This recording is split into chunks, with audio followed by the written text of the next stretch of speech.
Hello there and welcome to today's video. And today is another Walking Dead discussion. Since the last discussion actually did much better than I thought it would, I'd thought I'd do another one.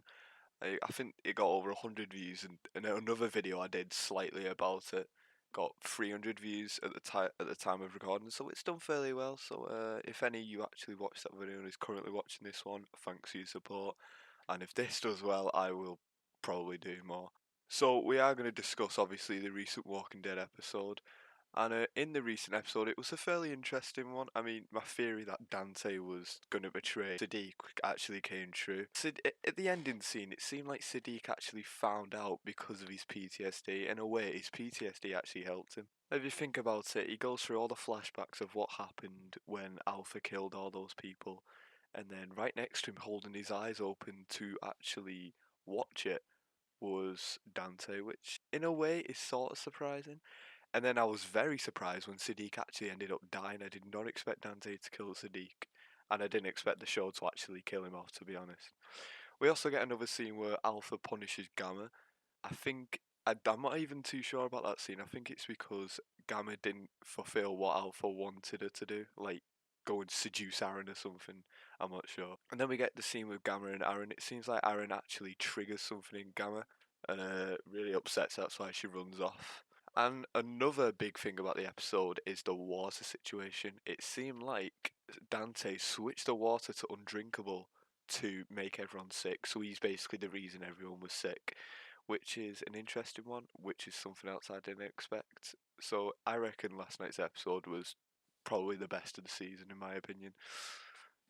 It's been brilliant so far. And like I said, my opinion on Siddiq's death is it's quite shocking. In a way, I expected Siddiq to kill Dante in that last scene, and you could tell the way the tension was building up that something was going to happen. Like how nice Dante was being in that scene, you could definitely tell something was going to happen. So yeah, after Siddiq actually found out about the water killing situation, he went insane. Really, I think he knew that it was definitely Dante who did that. Yeah, so he's the reason everyone got sick, and I don't know, that old woman died, and I'm not sure about her name. We also had the scene where it looked like the Whisperer had some tablets, and it looked like one of the doctors actually purposely gave the wrong tablets. My theory is that Dante gave the wrong tablets and actually tried to kill the Whisperer, because I believe the Whisperer actually knew who Dante was, and in fear of exposure from the Whisperer, Dante probably just wanted to kill him very quickly. Whereas Siddiq is a nice man, so he probably wanted to just save him or something. But that scene was fairly interesting, but I was a bit confused at first. I was like, who would actually want to kill the Whisperer? But then I was like, Siddiq actually is getting the PTSD from this group, so I initially thought that. But my theory is that yeah, I think it was Dante who tried to kill him. As Dante was strangling Siddiq, Siddiq didn't seem to fight back. He just sort of let it happen. He was obviously trying to grab his hand off of his neck, but there's many possibilities he could have done to get himself out of it, like such as putting his fingers in his eyes, biting his hand. There's many reasons. So I want to try and debunk why he didn't fight back. One of my theories is that he was sort of still within the PTSD.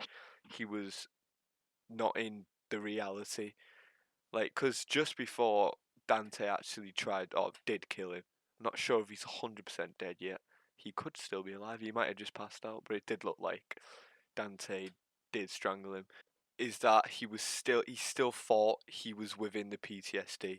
Like, he still thought he was there. Like, even when Dante was strangling him, he was still there. Another theory is that he was suicidal from the PTSD. We didn't really show signs of him being suicidal. Maybe he tried to drown himself. I think he did within the scene, and Rosita saved him. He looked like he tried to just end it all. So maybe he was just accepting the fact that okay, Dante's killing me. There's nothing. Maybe he felt like there was nothing he could do. Well, that's just a theory, man. I just thought I'd get it out there.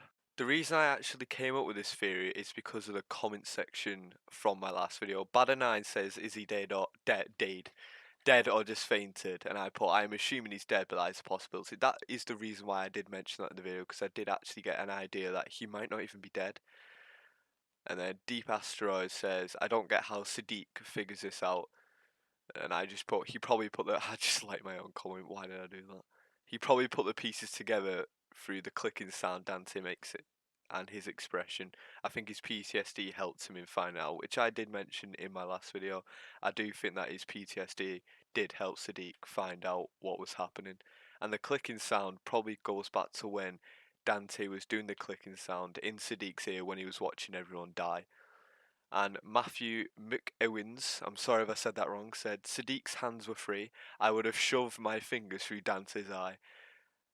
That is a very good thing, and I feel like Siddiq should have done that. And I feel like all the fans would have been thinking at that point, he really should have done that. So I think there's a bit more to that. I just put that's what I was thinking. There's so many ways he could have saved himself.